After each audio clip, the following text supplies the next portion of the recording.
연휴 마지막 날 검은 수녀들을 보았습니다. 평가가 썩 좋은 편은 아닙니다. 특히 무섭지 않다는 것과 지루하다는 평이 주를 이룹니다. 이건 오컬트 영화로서 치명적인 약점입니다. 나도 그 의견에 동의합니다. 하지만 나는 검은 수녀들을 꽤 흥미롭게 보았습니다.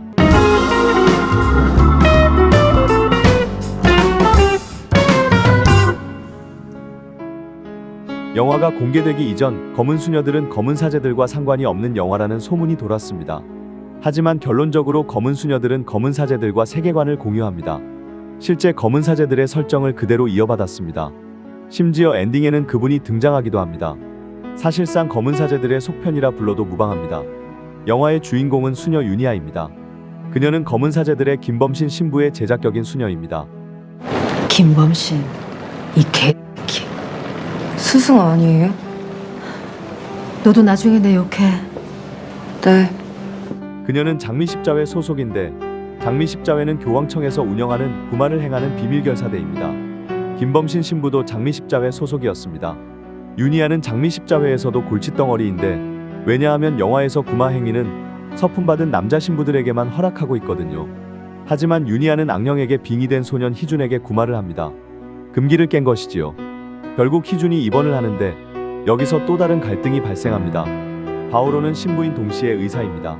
하지만 그는 구마보다는 의학을 더 신봉합니다. 한마디로 바오로는 과학과 이성을 추구하는 사람입니다. 그런 바오로 신부에게 심지어 서품조차 받을 수 없는 수녀가 구마를 하는 것은 절대 용납할 수 없는 행위였습니다. 결국 유니아는 바오로 신부와 근무하는 미카엘라 수녀의 도움으로 희준을 병원에서 빼돌립니다. 사실 미카엘라 수녀는 처음에는 제멋대로인 유니아를 미친년이라 비난합니다. 누가 너더러 구마라도 하재.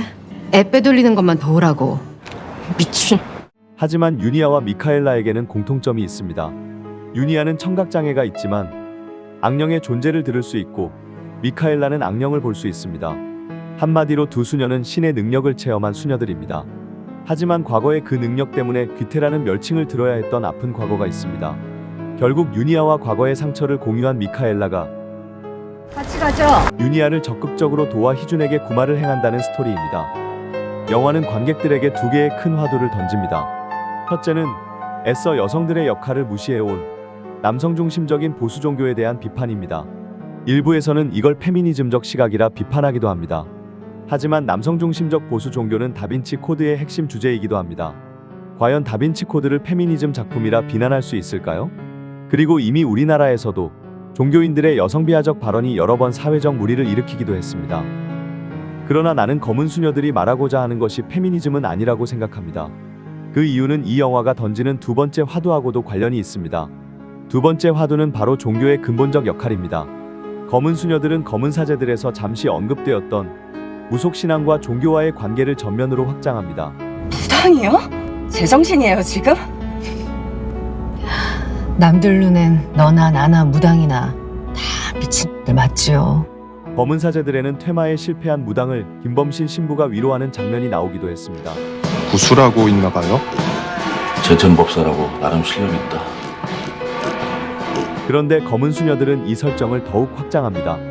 유니아는 조력자를 찾는데 바로 동료 수녀였다가 현재는 무당이 된 효원이라는 캐릭터입니다. 효원은 귀신 들린 사람들을 거둬들여 신내림을 통해 그들을 구원하려고 하는 무당입니다.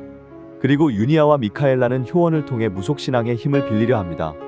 미카엘라의 타로 카드가 중요한 소재로 등장하는 것도 같은 맥락입니다. 유니아와 미카엘라는 결국 천주교의 교리를 어기고 타 신앙과 타로 별점의 힘마저 빌리는 한마디로 이단아들입니다.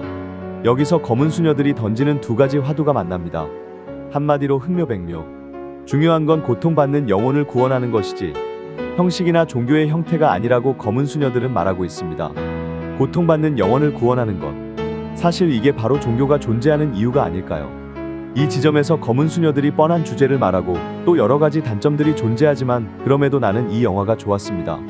특히 이 영화가 현재의 대한민국에 던지는 의미가 크다고 생각합니다.